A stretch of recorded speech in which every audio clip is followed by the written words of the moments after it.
지난주부터 우리 성도들의 가정을 돌아보며 신방을 하고 있습니다. 아직 끝나지는 않았지만 신방으로 오는 저를 또 반겨주시고 또 맛있는 또 간식과 또 점심을 또 준비해 주신 성도님들께 감사를 드립니다. 이런 대접을 받으면서 내가 이런 대접을 받아도 되나 이런 생각을 하게 됩니다. 부족한 것이 많지만 또 예쁘게 봐주셔서 또 섬겨주심에 감사를 드립니다. 올해는 연초에 신방을 하게 돼서 좋은 점들이 있습니다. 그 중에 하나가 우리 자녀들과 함께 또 예배를 드릴 수 있다라는 점입니다.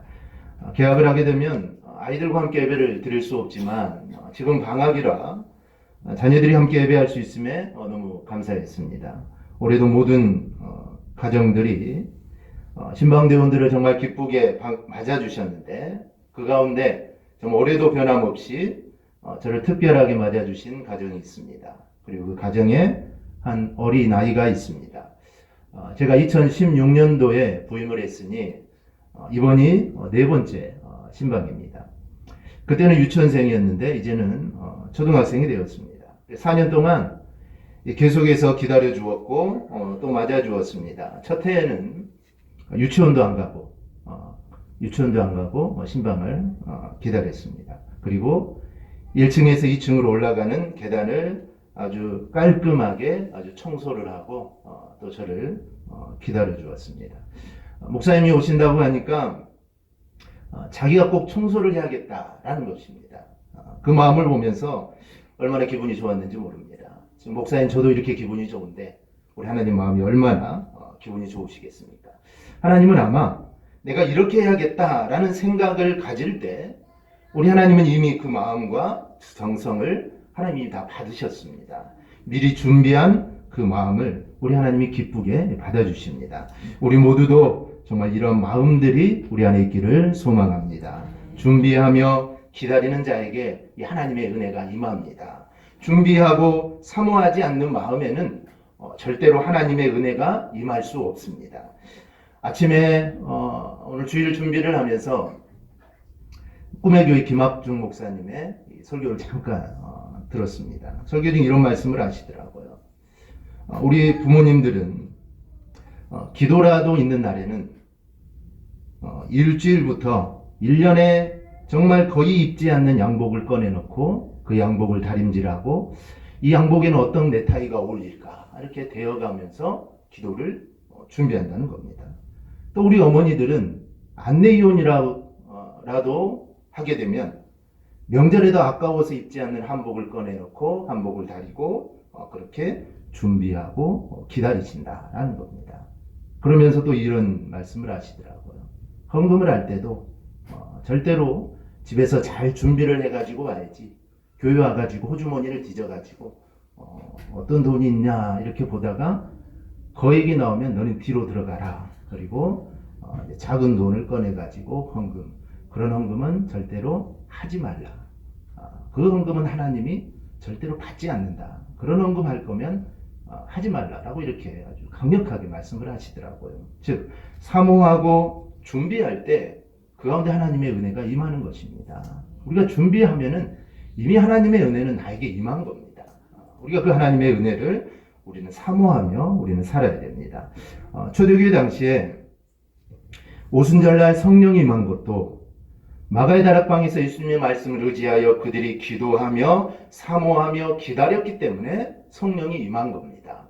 또 시몬과 안나도 그들은 주님이 오심을 성전에서 기다리고 그들은 준비했습니다. 그래서 예수님이 성전에 오셨을 때 다른 모든 사람들은 알아보지 못했지만 준비하고 기다렸던 시몬과 안나는 바로 이분이 우리의 구세주다라는 것을 그들은 알아볼 수가 있었습니다. 이것은 지금 우리의 삶도 마찬가지입니다. 우리는 주님의 재림을 기다립니다. 그리고 이 시간 주님의 말씀을 사모하는 마음으로 기다립니다. 우리가 기다리고 준비할 때 하나님의 은혜가 임하게 될 줄 믿습니다. 이건 기도도 마찬가지입니다. 한 부인이 대오페라 공연 극장의 지배인에게 전화를 걸어서 그에게 말하기를 내가 지난밤 공연에 갔다가 아주 값비싼 다이아몬드 브로치를 잃어버렸다고 했습니다. 그 집에는 전화를 끊지 말고 그러면 기다리라고 했습니다. 그래서 전 직원이 수색을 해서 그 브로치를 찾았습니다. 그래서 그가 다시 전화기로 갔을 때 그 여인은 이미 전화를 끊어버린 상태였습니다. 그는 그 여인이 전화를 다시 해주기를 기다렸습니다. 그러나 아무런 소식도 듣지를 못했습니다. 우리는 이 얼마나 이상하고 어리석은 사람인가 라고 우리는 말하겠지만 실은 우리가 그와 같은 태도로 우리가 기도를 합니다. 우리는 우리가 필요한 것을 주님께 모두 고하고 나서 우리는 수화기를 붙들고 기다리지 못합니다. 그 결과로 응답받을 때의 기쁨을 놓치게 되고 끈질기게 기다리는 믿음에 대한 보상과 기쁨을 우리는 맛보지 못하는 겁니다. 하늘 아버지께서는 시기가 적절하지 못하거나 아니면 우리의 의지가 정말 하나님의 뜻에 부합되지 못할 때 우리 하나님은 기도의 응답을 종종 늦추십니다. 그럴 때 우리는 하나님을 기다려야 할 필요가 우리 가운데 있습니다. 우리가 우리의 최선을 다했는데도 정말 내가 최선을 다했는데도 내가 바라는 것이 이루어지지 않는다면 그때는 주님께서 우리에게 야, 너 조금만 기다려라 라고 우리에게 지금 말씀하시고 계시는 겁니다. 그러므로 우리는 주님이 우리를 정말 완전하게 인도하신다는 확신을 가지고 우리의 간구를 그의 모든 지혜 안에서 응답해 주실 것을 우리가 기쁘게 기대하면서 우리가 살아가기를 바랍니다. 우리 모두 말씀을 사모하며 또 주님의 재림을 사모하며 기도의 응답을 기다리는 평생의 삶이 되기를 주님의 이름으로 축원합니다. 1800년대 말 우리나라 이모군란 또 갑신정변이 일어나고 이 외세 압력으로 매우 혼란스러울 때 당시 조선은 위험하고 어두운 황무지와 같은 그런 나라였습니다. 그래서 위험을 각오한 선교사들조차 조선에 오기를 꺼려할 정도였는데 그때 2명의 미국 선교사가 담대하게 한국에 지원을 합니다. 이 언더우드와 아펜젤러라는 두 미국인 선교사는 1885년 4월 5일 부활절에 제물포항을 통해 우리나라에 도착을 했는데 바로 이것이 처음으로 이 땅에 공식적으로 복음이 전해지던 바로 그 순간입니다. 그래서 공식적으로 부활절날 우리나라에 이 복음이 전해지게 됩니다. 이 순교를 각오하고 떠나온 이 두 선교사는 본국에 보내는 첫 선교 보고에 다음과 같이 편지를 보냅니다. 우리는 부활절에 이곳에 왔습니다. 죽음을 이겨내고 부활하신 주님께서 이 땅의 결박을 끊어주시고 많은 사람들을 빛과 자유의 세계로 인도해 주실 것을 저희는 기도하고 있습니다. 이렇게 주님의 부활을 믿는 이 믿음은 죽음에 굴하지 않고 소망을 가지고 복음을 전하도록 헌신하게 합니다. 그런 믿음을 가진 분들이 있었기에 지금 우리에게도 복음이 전달될 수 있었고 죽음을 이기고 부활하신 주님이기에 어두운 우리의 삶에도 소망이 생길 수 있습니다. 부활이 우리에게 소망을 주는 것과는 반대로 이 죽음은 우리에게 절망을 가져다 줍니다. 죽음은 모든 시대, 모든 사람에게 절망을 가져다 줍니다. 만약에 남편 없이 외아들을 키웠는데 그 아들이 대학을 졸업하고 좋은 회사에 들어가서 야, 이제 좀 마음을 놓을 수가 있겠다라는 그 순간에 갑자기 그 아들이 죽는다면 그 어머니의 고통이 얼마나 크겠습니까? 얼마나 이 절망이 되겠습니까? 아마도 산이 무너져 내릴 듯한 느낌일 겁니다. 아마 살아도 아마 산 것이 아닐 겁니다. 그런데 그런 일이 실제로 오늘 본문에 기록되어 있습니다. 본문 12절입니다. 성문에 가까이 이르실 때 사람들이 한 죽은 자를 메고 나오니 이는 한 어머니의 독자요 그의 어머니는 가부라. 그 성에 많은 사람도 그와 함께 나오거늘. 예수님이 나인성의 성문 가까이 가셨을 때 사람들이 상여를 메고 나옵니다. 그런데 죽은 사람은 어떤 과부의 외아들이었습니다. 나인성은 원래는 아름답다라는 뜻을 가진 갈릴리에 있는 동네입니다. 그런데 그 아름다운 동네에 정말 안타까운 일이 일어났습니다. 과부의 외아들이 죽은 겁니다. 그래서 그를 아는 모든 사람들이 모여서 그 과부를 위로하고 장사를 지금 지내려고 합니다. 그런데 마침 예수님께서 그 동네로 오고 계셨습니다. 그리고 장녀 행렬과 만났습니다. 그러면 이렇게 큰 슬픔을 당한 이 과부를 주님은 어떻게 하셨을까요? 우리가 잘 아는 대로 우리 주님은 그 아들을 살려주셨습니다. 할렐루야. 아멘. 이 과부에게 예수님은 절망을 소망으로 바꿔주셨습니다. 그렇습니다. 과거에도 그랬고 지금도 그랬고 앞으로도 예수님은 우리 모두에게 절대 소망이 되십니다. 즉 주님은 우리에게 소망을 주시는 분입니다. 그렇다면 그 이유가 무엇일까요? 왜 예수님은 우리에게 소망을 주실까요? 그 이유가 오늘 본문에 나와 있습니다. 첫째로 예수님이 우리를 보시기 때문입니다. 과부의 외아들이 죽었으니 많은 사람들이 와서 위로하고 장례를 치릅니다. 그 안타까운 이야기를 들은 아마 그 과부를 알지 못하는 사람들도 마음을 가지고 그 장례 행렬을 아마 지켜봤을 겁니다. 그러나 그냥 만약에 그 지역을 스쳐가는 사람들은 아마 그냥 그런가 보다, 내가 알지 못하는 사람이니 그냥 그런가 보다 라고 지나갔을 겁니다. 그런데 그런 사람 중에 오늘 주님이 계셨습니다.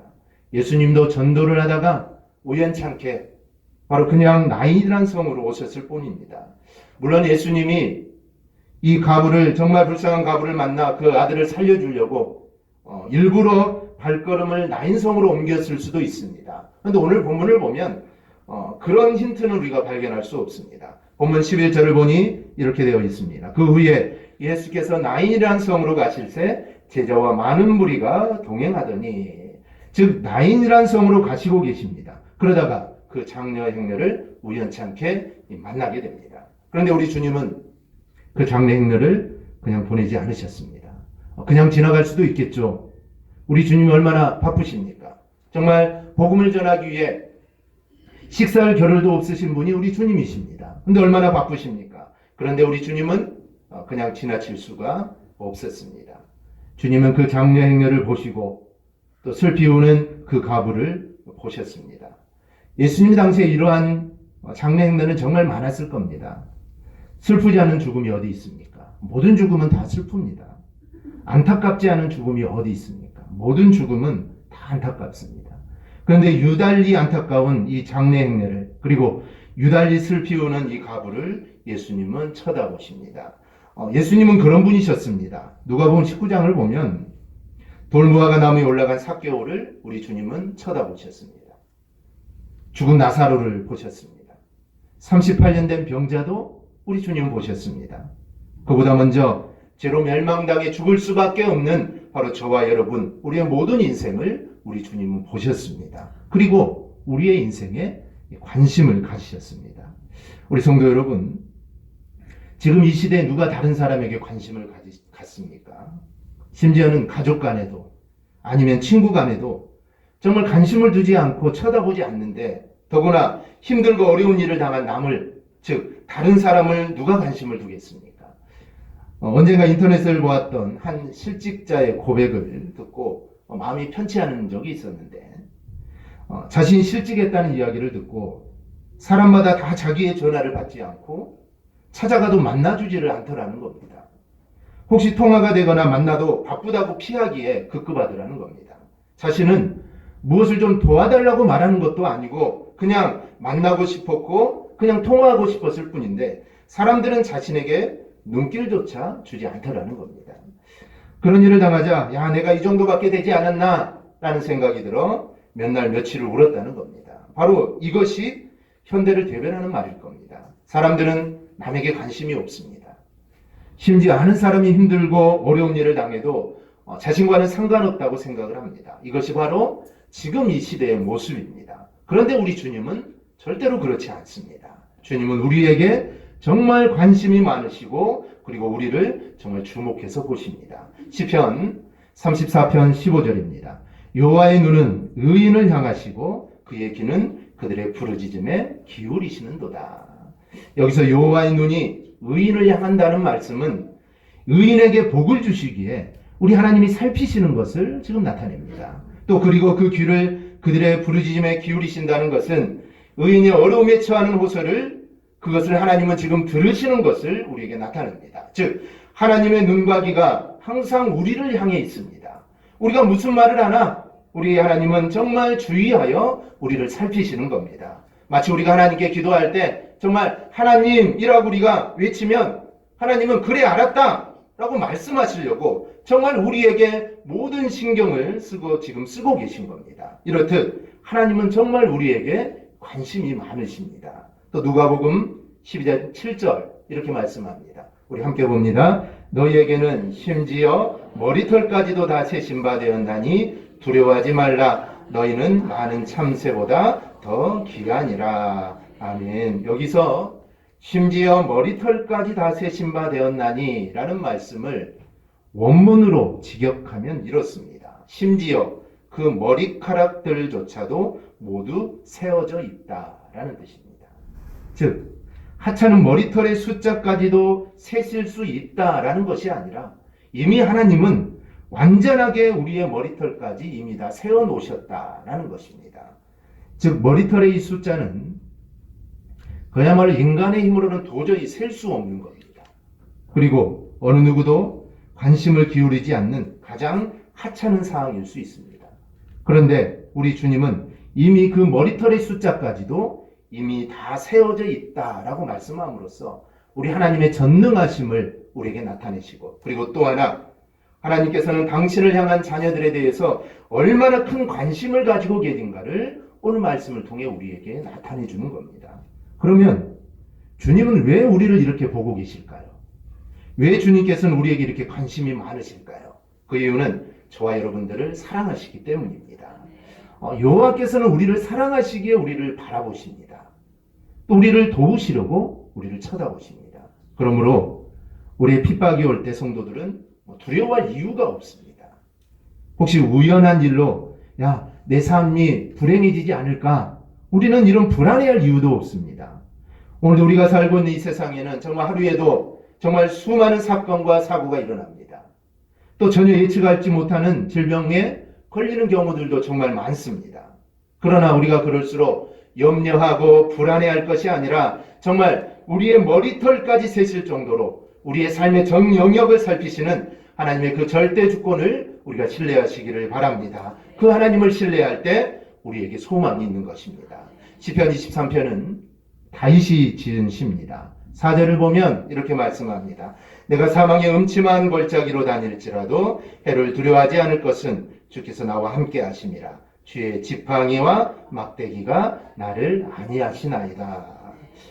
다윗이 이 시를 쓰게 된 이 환경은 고난과 슬픔, 절망과 고통의 과정을 통과한 후에 나온 시입니다.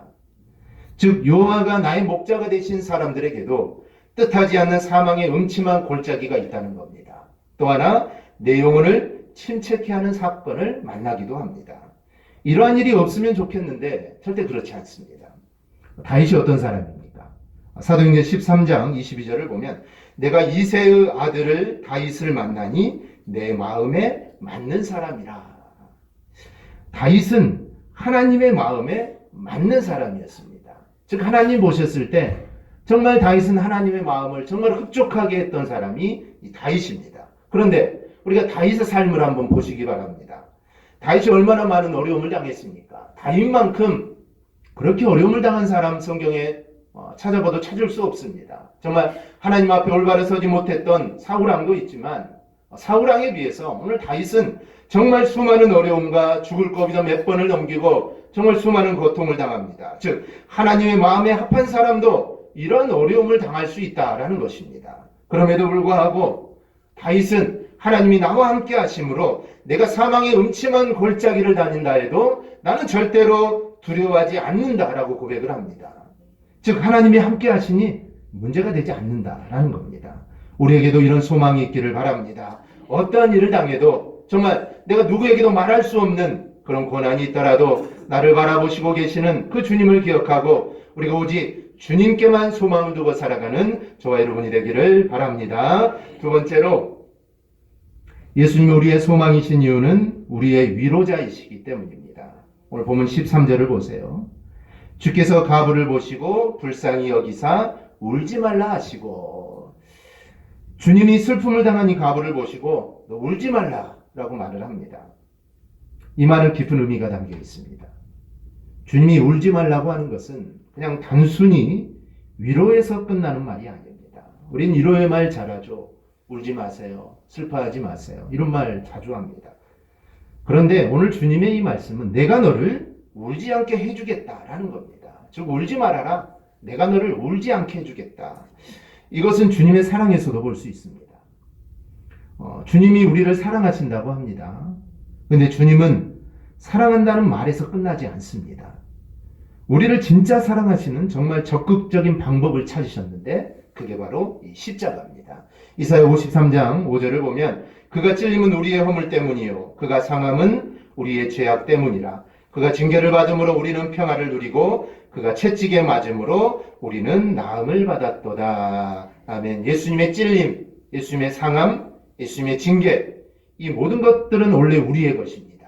즉 내가 받아야 합니다. 그런데 우리 주님이 대신 받으셨습니다. 왜 대신 받으셨을까요? 우리를 사랑하시기 때문입니다. 즉 사랑하는 자녀가 정말 찔리고 상하고 징계받는 것을 우리 하나님은, 우리 주님은 그냥 볼 수가 없습니다. 그래서 야 내가 대신 맞겠다. 내가 대신 찔림을 당하겠다. 그래서 주님이 대신 맞으시고 주님이 대신 찔림을 당하신 겁니다. 즉 부모된 우리의 마음과 똑같습니다. 즉 주님은 그 마음을 가지고 대신 받으셨습니다. 즉 우리를 정말 사랑하시기 때문입니다. 그래서 적극적으로 십자가를 지시기까지 우리를 사랑하셨다라는 겁니다. 주님은 요한 1서 3장 18절에서 자녀들아 우리가 말과 혀로만 사랑하지 말고 행함과 진실함으로 하자라고 하신 것처럼 주님은 우리를 사랑하시되 절대 말과 혀로만 사랑하시지 않고 행함으로 사랑하셨습니다. 주님 우리를 사랑하시는 것은 그냥 말로만 하는 것이 절대로 아니었습니다. 이건 위로도 마찬가지입니다. 주님이 우리를 위로하시는 것은 그냥 말로만 한 위로가 절대로 아닙니다. 이사야 66장 13절을 보면은 어머니가 자식을 위로하는 위로와 같다라고 말씀합니다. 즉 어머니가 자식을 위로하는 그 위로, 그게 바로 오늘 주님이 나를 향하여 주시는 위로입니다. 그렇기 때문에 우리 주님의 위로는 진정한 위로가 될 수가 있습니다. 또한 예수님께서는 제자들에게 떠나실 것을 말씀하시면서 내가 아버지께 구하겠으니 그가 또 다른 보혜사를 너희에게 주사 영원토록 너희와 함께 있게 하리니 라고 말씀합니다. 즉 우리와 함께 영원히 거하실 보혜사를 보내주시겠다라는 겁니다. 이 보혜사는 옆에 계셔서 돕는 자를 뜻합니다. 즉 주님이 계셨을 때는 주님이 옆에 계셔서 돌보시고 보호해 줄 수 있습니다. 그런데 이제 주님이 가게 되시니 내가 또 다른 보혜사를 너희에게 보내준다는 겁니다. 그래서 성령님은 우리 옆에 계셔서 정말 영원히 우리를 돕는 분입니다. 이렇게 주님은 우리를 위로하고 또 도와주시는 분이기에 예수님이 우리의 소망이다라는 말씀입니다. 이 가수 윤복희 씨의 여러분이라는 노래가 있습니다. 여러분 잘 아시죠? 국민에게 많은 희망과 위로를 전해준 노래입니다. 그 가사를 잠깐 보면은 내가 만약 괴로울 때면 내가 위로해 줄게. 내가 만약 서러울 때면 내가 눈물이 되리. 어두운 밤 험한 길 걸을 때 내가 너의 등불이 되리. 허전하고 쓸쓸할 때 내가 너의 벗되리라. 원래 이 노래는 국제가요제에 출품되는 조건을 갖추기 위해 영어로 된 2절이 있습니다. 그래서 국내 부를 때는 1절만 불렀죠. 그런데 얼마 전 국내 한 가요 경연 프로그램에서 2절을 불렀습니다. 윤복희 씨가 직접 해석을 붙인 영어 가사가 다음과 같습니다. 내가 어둡고 캄캄한 밤을 걷고 있을 때 그가 너의 지팡이가 되어주신다고 말씀하신다네. 내가 누군가로부터 사랑을 받기를 원할 때 그는 내가 바로 너의 사랑이라고 말씀하시네. 그러니 웃으며 나를 바라보렴. 누구나 다 이 길을 걸어간단다. 그러니 나를 믿고 어깨를 피렴. 지금이 시작이니 멈출 수 없어. 이 길이 유일한 길이니 나와 함께 손을 잡고 걸어가자. 이 곡을 통해 윤복희 씨가 말하고 싶은 것은 이것입니다. 힘든 세상에서 지치지 않고 일어설 수 있는 것은 나와 함께 하시고 나에게 힘을 주시며 나를 위로해 주시는 주님이 계시기 때문이다 라는 것입니다. 즉 주님이 계시니, 주님이 나와 함께 하시니 너희는 지치지 말고 두려워할 필요도 없다. 이게 바로 윤복희 씨가 2절을 통해 우리에게 말해주고 싶은 겁니다. 세상의 것으로는 위로가 안 되는 우리에게 위로가 되시는 분은 오직 주님 한 분밖에 없습니다. 그러므로 우리는 참 위로자가 되시는 우리가 주님만을 바라보시기를 바랍니다. 우리는 주님만을 의지해야 합니다. 그래야 할 때 우리의 소망이 되시는 주님이 주시는 참 위로가 우리 안에 넘치게 될 줄 믿습니다. 세 번째로 예수님 우리의 소망이 되시는 이유는 절대 절망을 해결해 주시는 분이기 때문입니다. 오늘 본문은 절대 절망에 빠진 가부입니다. 절대절망이라는 것은 소망이 하나도 없다는 겁니다. 아무런 희망이 없습니다. 오직 유일한 희망이 있다면 죽는 것일 겁니다. 이제 내 아들이 죽었으니 내게 무슨 희망이 있습니까? 나의 유일한 희망이 있다면 내가 죽어 살아가는 내 아들을 만나는 것뿐입니다. 이것이 어머니 된 이 가부의 생각입니다. 즉 절대절망으로 주저앉아 있습니다. 그런데 예수님이 그 아들을 살려주십니다. 즉 죽음의 문제를 해결해 주셨습니다. 순간 이 가부의 절대절망이 절대희망으로 바뀌게 됩니다. 사람에게 절대절망은 죽는다는 겁니다. 즉 죽음 앞에는 희망이 없습니다. 그런데 오래전 그와 같은 절대절망으로 인해 고통받던 마르다에게 주님이 주시는 말씀이 있습니다. 요한복음 11장 25절 26절을 보면 예수께서 이르시되 나는 부활이요 생명이니 나를 믿는 자는 죽어도 살겠고 무릇 살아서 나를 믿는 자는 영원히 죽지 아니하리니 이것을 내가 믿느냐. 아멘. 즉 예수님은 부활이고 생명이십니다. 그렇기 때문에 예수님을 믿는 사람은 죽어도 살 것이고 누구든지 살아서 예수님을 믿는 사람은 영원히 죽지 않을 거라 말씀합니다. 이 말씀은 예수님을 믿는 바로 그 순간 우리의 죽음의 문제가 완전하게 해결이 됩니다. 즉 절대 절망이었던 죽음의 문제가 예수님을 믿는 바로 그 순간부터 이제 완전하게 해결이 되어버립니다. 그래서 사도 베드로는 이 사실을 이렇게 노래합니다. 베드로전서 1장 3절을 보면 우리 주 예수 그리스도의 아버지 하나님을 찬송하리로다. 그의 많으신 긍휼대로 예수 그리스도를 죽은 자 가운데서 부활하게 하심으로 말미암아 우리를 거듭나게 하사 산 소망이 있게 하시며. 나인성 가부는 유일한 희망이었던 외아들이 죽음으로 하늘이 무너졌습니다. 땅이 꺼졌습니다. 가슴에 절망이 가득합니다. 그런데 예수님이 절망에서 아들을 살려주셨습니다. 순간 그 절망이 기쁨으로 소망으로 바뀝니다. 우리도 마찬가지입니다. 사람의 불안의 근본 원인이 이 죽음 때문이라고 심리학자들은 말을 합니다. 즉 사람마다 이 죽음에 대한 공포가 있습니다. 이것은 이제 나이가 들수록 이 공포가 더 더해진다고 합니다. 그런데 여러분, 이 죽음의 문제를 주님이 해결해 주신다라고 말씀을 합니다. 죽어도 살려주신다라고 말씀을 하시고 살아있는 사람은 죽음을 맛보지 않게 해주겠다라고 말씀을 합니다. 그러니 이 가부에게 우리 모두에게 예수님은 소망일 수밖에 없습니다. 열애전 이 베델 교회를 담임했던 이 하이롱 목사님 하신 이야기 중 이런 이야기가 있습니다.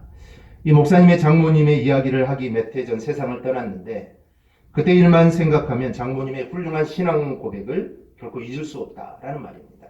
어느 날 목사님의 집에 장모님이 심한 각혈을 하여 성모병원을 옮겨져 진찰을 한 결과 다발성 폐암이라는 무서운 병으로 진단이 되었습니다.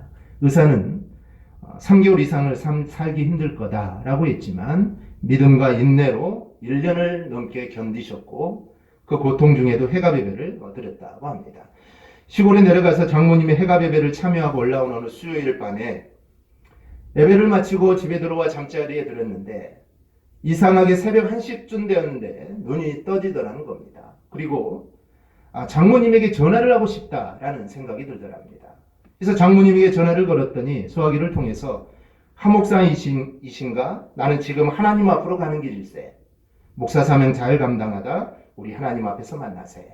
라는 장모님의 정말 순찬 음성을 들을 수 있었답니다. 그때 목사님은 어머니 기도드리겠습니다. 수화기를 꼭 잡으세요. 하나님 아버지 어머니의 영혼을 아버지 손에 부탁드립니다. 하나님 앞에 서실 때까지 십자가를 놓지 않게 하옵소서 라고 기도를 마치자 장모님은 하늘나라로 가셨다라는 겁니다. 이분의 신앙 고백, 이 목사님의 장모님의 신앙 고백은 우리의 소망이신 예수님이 주시는 하늘나라와 영생에 대한 소망의 신앙 고백입니다. 우리 안에도 정말 이러한 고백이 있기를 축원합니다.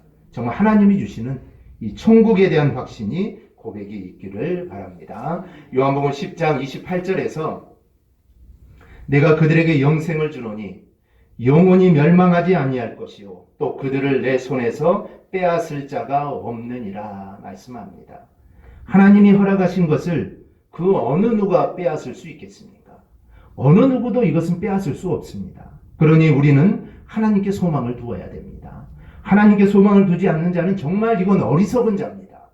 우리의 소망은 오직 하나님 한 분밖에 없습니다. 우리의 절대 정을망, 즉 죽음의 문제를 해결해 주시는 하나님께 소망을 두고 우리 일평생 살아가기를 주님의 이름으로 축원합니다. 말씀을 맺습니다.